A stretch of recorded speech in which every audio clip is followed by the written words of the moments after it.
The reason why gas prices What's up, everybody? are up is because we've got Fox News Russia. at 5. How long is it fair to live expect American drivers and drivers around the world to pay that premium for this war? As long as it takes. So Russia cannot. I'm going to switch this around here, folks, and Ukraine and go beyond Ukraine. Jeez, see what we got. And the guy who helped Obama get elected thinks Joe isn't cut out for this line of work. When the president got into those questions, gas prices and inflation and abortion rights, there was a lot less of that certainty, a lot less of that emphatic nature of his initial presentation on NATO, because he doesn't have great answers. And as things go south, Biden is being forced to apply for the job he already has. The president has been trying to convince Democrats and fundraisers that he is ready for 2024, arguing that he's the only one who can beat Trump. Apparently, Jessica is hoping that Trump runs. You know, do you believe he's running in 2024? Be honest. Let's pretend we're not on TV right now. We're just over at a bar having a drink. Well, this would not be what I would talk about if we were just over at a bar having a drink. I actually do think that he is planning on running in 2024. He's in excellent health. I think he does have a strong case based on 2020 that he is the only one who could beat Trump. What's your definition of excellent health? I think he could probably run for longer than I could. Yes, but, you know, so could a clock, but you need something with a brain. Yeah. I'm sorry, I'm just going to shift a little bit here. Yes. I think what's always interesting when you see David Axelrod or David Plouffe talking about these things is you see the real fissures between Obama world and Biden world. And they're getting a little bit of those jabs. There's still some resentment, obviously, about what happened in 2016 and Hillary not winning and carrying on Obama's legacy, and genuine concern that in 2024, if it is anyone but Trump, I think that Trump is the easiest candidate for the Democrats to beat in 2024, that we will end up losing. He is correct, though, about these bad answers. And I really don't know why Biden can't just say it's a really tough time. And it's a tough time in a lot of countries, and we don't have to compare them. You don't have to say we have, you know, we're doing better than these places. You're over there presenting as a unit, right, with your NATO allies. Just talk about that and just say everyone is suffering. This can't be all Russia's fault. We do know about gas production actually increasing in the United States, but just own it a little bit. And Americans will smile fondly upon that. They're cool with the honest truth about it. And it doesn't mean necessarily you'll win the election, but you won't have these news cycles about being detached from reality. They're obviously not helpful to the presidency. He can't help it, though. That's the problem. I mean, you're asking him to change his stripes, and he could barely change his pants. Jesse. So here we just have him admit, okay, we know that we have hyperinflation. We know that we got a crime wave. We know we have general malaise. He basically just said, yeah, we're in it. We're going to pay for a never-ending war. You're going to have to suck it up. That's pretty incredible. That's the policy. His policy is to bog Russia down in Ukraine and bleed them dry. And they're doing great. And it could take years. Yes, and Russia is the ruble's doing fine. So to the American driver, that doesn't sound like that's a plan to reduce gas prices. It looks like that's no plan at all. This thing's going to go on forever. His policy is basically like, things are bad, not as bad as Mexico, and none of it's my fault, and I have no plans to fix it. You can't tell the American people that. You can't tell the American people inflation's bad, but it's worse somewhere else. We don't live somewhere else. We live here in the United States of America. That's like saying, don't worry about crime. You should see Brazil. Yep. We don't live in Brazil. We live here. And then he keeps on saying, oh, well, you know, it's Russia's fault with the gas and the inflation. The Fed chair last week came out and said it's not. So he's just kind of walking right through a blown-up talking point, getting shrapnel all in his calves, and he's like, he doesn't even feel it. He's oblivious to the fact that he's making no sense at all. He's been to Europe at least twice. Has he ever been to an oil rig? Has he ever been to the border? Has he ever been to a baby formula factory? Has he ever been anywhere in this country where people say, yeah, that's where you should be? No, he loves flying across the Atlantic and talking about NATO. Yeah, he hasn't been our border, but he knows the Ukrainian border quite well, Judge. So it looks to me like we're going to be paying for a foreign war for a long time while we suffer. Gas prices aren't going away. Pretty much. He's openly lying to the American people about everyone's inflation is worse than ours. That is a fact. That is something that can be statistically proven. And he just says it and he gets away with it. And he doesn't understand why people aren't out there saying, Joe, go get him. Joe, you're the best. You've got a depressed country right now in the United States. You've got a fearful country. You've got families who are worried about drugs coming through the border. And, the president can't even give us good news. It's like, how long are we going to have to pay these prices? Oh, I don't know. It's all about the war. It's Russia, Russia, Russia. Well, that didn't work for the first 4 years of Trump's term. But so they're going to try it again, and it's not going to work. But in his defense, we supported the war in Ukraine. So he's just giving us what we want. Do you want to hear from Hillary? Sure. All right. Hillary, what do you think? What do you hear? What do you think? And if he decides to run, he's a sitting president. And, would you endorse him? Look, I would endorse our sitting president. Yes, of course. I mean, this is a silly question. So let's go with the person most likely to win. Joe Biden beat in a huge landslide victory in the popular vote. No, he Donald didn't. Trump. I think that says a lot. That's a joke. What do you think? Well, so she's out there, but also Governor Pritzker of Illinois, he's out there today. He said basically put it out on the table that he wants to primary him, that he's going to run. So the president is coming back to the United States with no good answers. Like, there are ways to bring down gas prices while you also support the war in Ukraine. Yep. You could drill for more here. Right, But that's true. never going to be an answer that you can provide. So you actually can do that. Do anything You just here in won't do America. that. Mhm. Instead, what's the next trip he's taking? It's not to the border, it's to Saudi Arabia. Yeah. And also, you have people in his administration making a little trip down to Venezuela, supposedly to talk to one of the Americans being held there. But we also know that they were going to see if Venezuela could start pumping more oil. A big deal amongst Democrats today is this piece by Ryan Grimm at The Intercept it's called "The Elephant in the Zoom," and it's all about the internal fighting amongst the Democrats. That's where the real political fight is. I mean, they always like to talk about the Republicans, but this is a fracturing party. I absolutely think that you're going to see a primary. Hillary, I don't think she's going to run necessarily, but she loves to be out there. Yeah, that's true. All She right. loves to put her Up face next, on. President Biden bashing the. It's like voting rights. It should be, we provide an exception for this, require an exception to the filibuster for this action to deal with the Supreme Court decision. Okay, Biden's new. Today, Junior. Now we're talking. Time for people to see a real forceful push for it. Use the bully pulpit. We need more. And it looks like Biden's more than happy to appease the squad. Listen. Are you the best messenger to carry this forward when Democrats, many of them, many progressives, want you to do it? Yeah, I am. I'm the President of the United States of America. That makes me the best messenger. You ready? Guy's a joke, dude. Could have been worse. Could have had Hillary Clinton or someone like AOC, but jeez.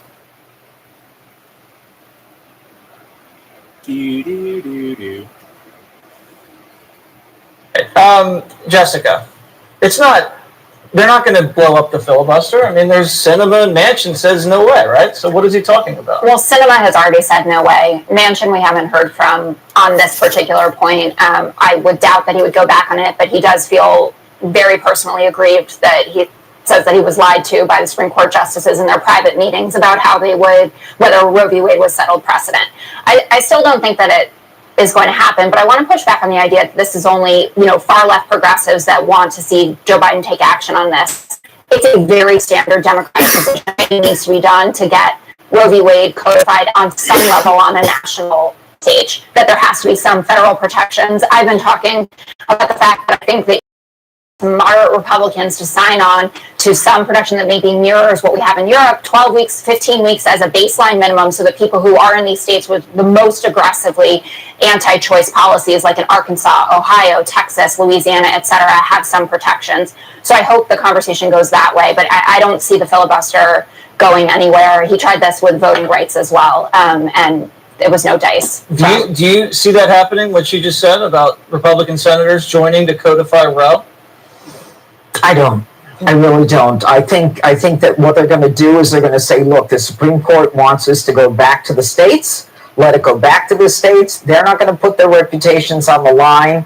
And I think that what's fascinating about this is that didn't Congress try to pass a law a few weeks ago? Yes. And they couldn't get the numbers, so Congress didn't pass it. What was it, 3 weeks ago? So enough of that. I mean, if they want to get the carve out, it's not going to happen. It's got to go to the states. The Supreme Court said it, and that's the way it's got to happen. And the squad is pretty pumped up that Biden looks like or sounds like he may be doing something more than he's doing already. Yeah, so he's going to set himself up again for failure. Right. And then they'll be disappointed, and then they'll be mad, and then they'll kick and scream, and they'll try to explain the Constitution to us, which has been quite hilarious today, actually. The whole issue about it being codified is actually kind of interesting, because the Supreme Court just said there's no right to abortion in the Constitution. It has to be done at the state level. So even if they were to pass a law, I don't think that would actually pass constitutional muster. So, like, why don't you just go and try to do something in the states? That would seem to make a lot more sense to me. I thought the president not defending our institutions and our system of government on overseas was terrible. If President Trump had done that, there would have been an outcry. Now, you can say, I disagree with decisions, but our system is the best in the world. So you have some of these statistics of people who are not proud to be Americans this year. It's terrible. You can say that you disagree with them and that you're going to, but we have a system in which we can try to do something, and this is what I'm going to try to do. But he doesn't do any of that. The other thing is that why did he wait a week to do this? How could you be caught flat-footed when you had years of the idea that this could be overturned? You had over 50 days of a leaked opinion out there, and then he waits a week. So now everybody's spun up. They're upset. They're coming up with ideas like putting abortion clinics on national park land. And it's because they didn't have a plan. They weren't out there in order to do it. The left has to figure out a way to legislate, because they are no longer going to be able to rely on the judiciary to implement their policies. And it's pretty amazing, Jesse. The Democrats have the White House, the House, and the Senate, and there's been this string of conservative wins in the last few weeks. So I think they're on their back feet. That's a great point about them needing to legislate, because they have been jamming a lot of unpopular things through the judicial system, and now looks like the Republicans own the Supreme Court for quite some time. Yeah, it's like I think Trump has had the best second term that a non-president ever had. Because all these wins are directly related to that. There's nothing more dangerous than an empty vessel, because you can fill it with anything, and I think we're seeing that with Biden right now. I don't understand how an old white male like him can prefer an elite group of judges to decide what a woman or woman can't do. I'm in agreement with most intelligent leftists. You know, the decisions about a woman's body should not be in the hands of some small elite group of judges. How smart and correct was it for them to say, you know what, you're right. Let's put it back to the states, and all of you guys can figure it out. That's way more representative than this elite group of judges. So if you want to talk about what's pro-woman, that's what they just did. They said, look, this is not on us. This is not constitutional. You guys take care of it. That's about as pro-woman as you're going to get. Thanks, Greg. Go ahead. Add quickly. So what Biden was talking about in terms of the carve-out and the filibuster, it was actually for privacy. It wasn't for abortion. And that's how Roe existed. It was a 7-2 decision because it was a privacy decision. There is no right to privacy in the Constitution. That's what the. But there are. I understand that. I'm just saying it's very. You could do that, and it has been done before, obviously. But there are a lot of cases that would fall under the purview of privacy concerns, and the hope is that that will amplify. How would you define like the right to privacy if you were going to amend the Constitution? That would be interesting, because I would be forced on this. Yeah. So Harold Ford Jr. the other day, he brought this up, and I was like, wow, that is very intriguing, because you could get people like a Rand Paul, who maybe is concerned about privacy rights when it comes to data, but to try to get a constitutional amendment through the system, it's just. It can be done. It's just very daunting. It's very difficult. So I don't want people looking at what I browse for on the internet. Yeah. And I think we all agree that no one wants to see that. Well, there's a few. No, there's not. There's no one. It might be the FBI. One sick puppy. Oh, they already know what's on. I do, Greg. Breaking news on who was shot point blank while pushing her baby in a stroller. A law enforcement source telling Fox News the NYPD is looking for a person of interest, the victim's ex-boyfriend, Isaac Argro, in what is believed to be a domestic violence murder. The mother of the victim is blaming the city for failing to protect her daughter, saying the family called numerous times in the past for her protection. Mayor Eric Adams rushing to the scene last night and making guns the focus earlier today. He announced the nation's first DNA gun crimes unit. Watch it. Well, we'll say a prayer for that mother and her child. And I hope all of you guys do too. Of using guns in our country. And as mayor and as a former police officer, I am dedicated to stopping this madness. Greg, this is horrific. Once again, we have to talk about something that could have been prevented. Well, you know, the thing is, he shows up at every tragedy, every murder scene, and I get it. That's what you're supposed to do. And then he tells you that it's bad, right? And that it's always this problem. But it says this to you. It says you that police usually do show up after the crime is already committed, which is why when you catch a criminal, you should be keeping them behind bars. That's our first mistake. And the second point, you need prevention. And what's prevention? You need cops on the beat. I remember living in the city and seeing police on almost every street. You don't see that anymore. I feel like you see more homeless, drug-addicted zombies than cops by a long shot. And third and finally, you got to listen to the people when they say they're threatened. They knew who this guy was. She had been abused by this guy, and yet the system screwed her. She's dead. The baby's got no mother, no father. Judge, the suspect was just identified, and it was given to Fox News, but he's not been arrested yet. Well, what's interesting about this, and besides the tragedy in the home. See, that's, Hi, good drivers. You're probably tired of car insurance. That's what I don't understand. This dude should be arrested immediately, spend the rest of his life in jail. You've got a 3-month-old baby who's, in a stroller on a summer night in what was once the safest big city in the United States. The mother is just shot dead, execution style. It's a domestic violence homicide. It has all the earmarks of it. The mother had been beaten when she was pregnant and 6 months pregnant. Okay, and domestic violence increases in intensity and frequency as time goes on. So anyone who knows that woman knows that if he's going to beat her 6 months pregnant, he's going to really take care of her when she's not pregnant. She called the police. She went to court. She was in a shelter for battered women. She did everything she was supposed to do, and the system failed her. The police failed her. Now, I don't know if she ever got to court, if she ever got an order of protection, if he was ever charged with a crime. I don't know. But what I do know right now is that in New York City, it is open season. And we've got a mayor who, as Greg rightly says, shows up after the crime. And you know what? I don't see the mayor as a cop. I see him as an ideologue, because he says there are more guns in our cities. It means more lives lost. First of all, he's wrong about that. There are studies that say that states with higher gun ownerships have fewer gun murders. We've also got the Crime Prevention Research Center shows that concealed handgun permit holders are extremely law-abiding. That's number one. Number two, can we hear from the Governor Hochul? I want to address that one. Let's play that, please. If you have the numbers to show that it's the concealed carry permit holders that are committing crimes, I don't need to have numbers. I don't have to have a death. Let's just listen to that again. Permit holders are extremely law-abiding. That's number one. Number two, can we hear from the Governor Hochul? I want to address that one. Let's play that, please. Tell her, if you Dana. have the numbers to show that it's the concealed carry permit holders that are committing crimes, I don't need to have numbers. I don't have to have a data point to say that this is going to. All I know is I have a responsibility to the people of the state to have sensible gun safety laws. You have a responsibility to people of New York State. Your responsibility then is to go after Carl Heastie and Andrea Stewart Cousins and sign a law that puts these criminals in jail when they commit a crime. Stop with the ideological nonsense. The truth is, when she says I don't need numbers, she doesn't know the reality. It is law-abiding citizens with guns who are going to protect themselves and not cops because you tied their hands behind their backs. Jessica, this is causing Tell her, a lot Dana. of people to decide to leave liberal cities, not just New York, but certainly we've seen that the statistics of people leaving New York is stark. And it wasn't just COVID. No, there was that data that came out just this week about it. I think it was in Axios, the report about it. This is something that I think started maybe for a lot of people because of COVID restrictions and now is continuing, or for people who stuck it out and are looking around and saying, oh, my rent just got hiked 25 to 35%.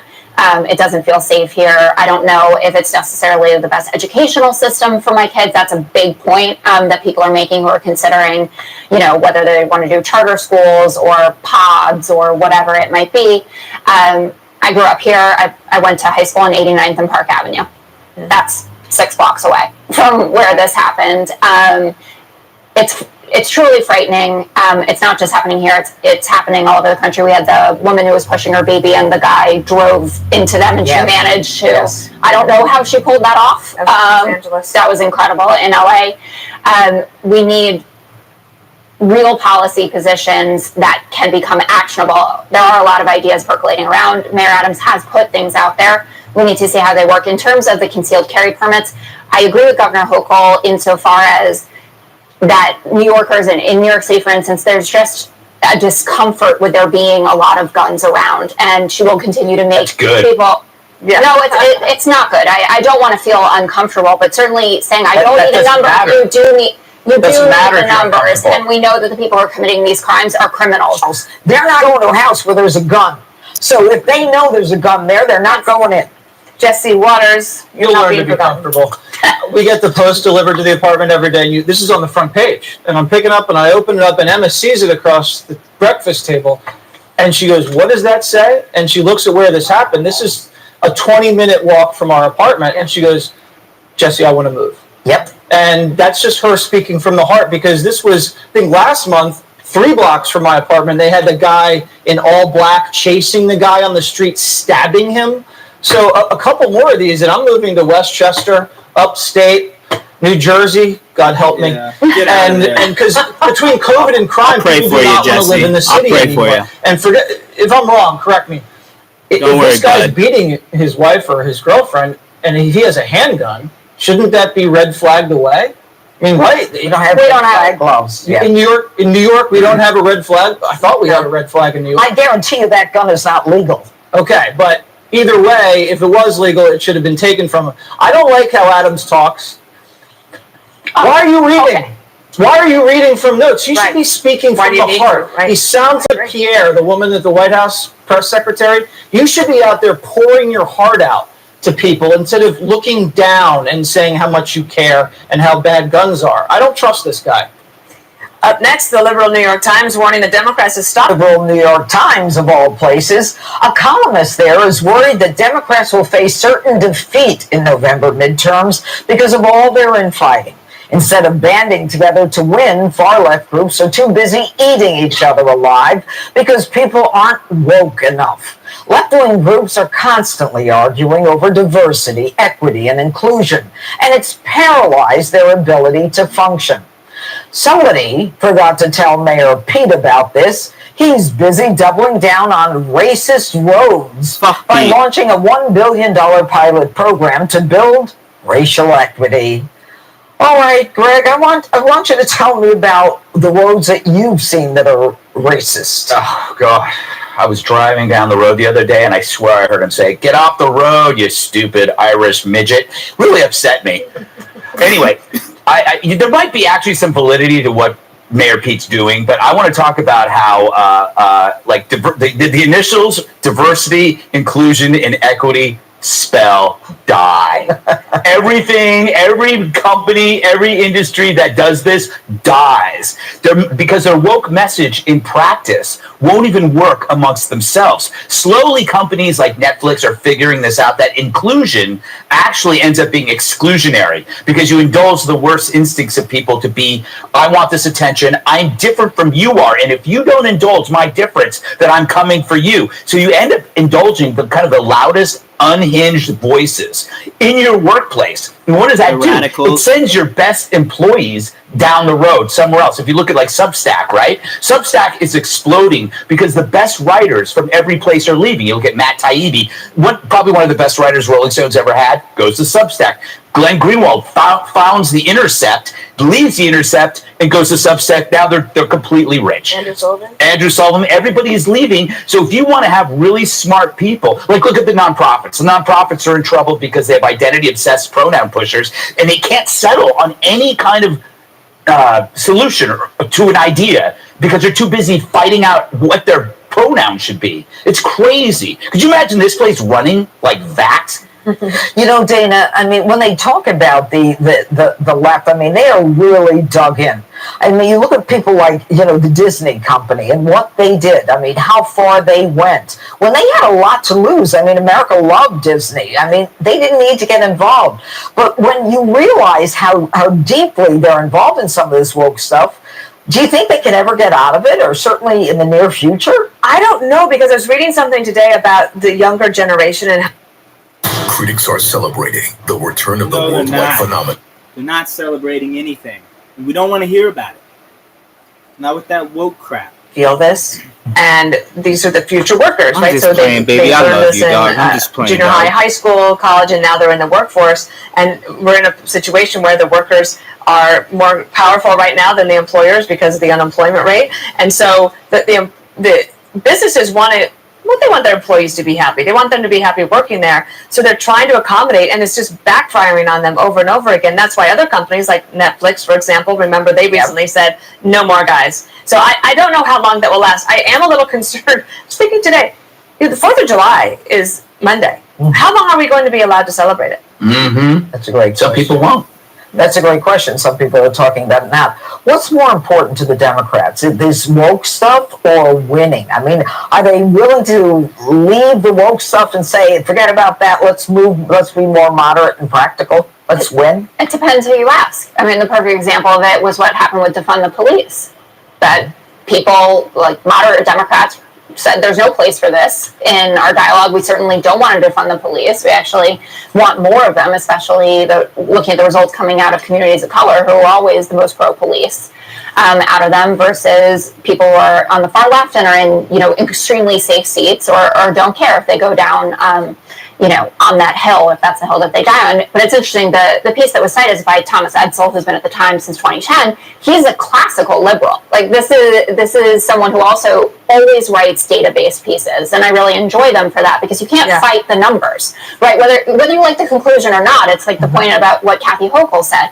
You don't need the numbers. You actually do need the numbers, and most of the time I find, which makes my job enjoyable, that the numbers are on the side of a lot of things that Democrats believe in. And you can use this to your advantage. And we'll see what happens in the midterms. I mean, the forecast is not great for us, but I think that people who deny the fact that folks are going to care about these kitchen table issues more than these other ancillary issues, which I do think are important, by the way, are not going to have a very happy night. All right, Jesse, wrap it up. I just can't believe what that road said to Greg. Mm-hmm. So It was painful. It was painful. I was shocked. I'm not really. I mean, kind of Irish, but not I that know. And we should cancel Well, that road. Where folks, is that? That's right. about it. I am never Prayers go taking out that to the road. people, Thank you so much. and Thank the you so mom, much. baby, and all that. That's just sad. Is that it? That's fine. We'll catch you later when Gutfield is on. Late night, baby. Let's go. Friends Have a good are night, forever, folks. But how often should we see them? A new study finds that most of us want to hang with our pals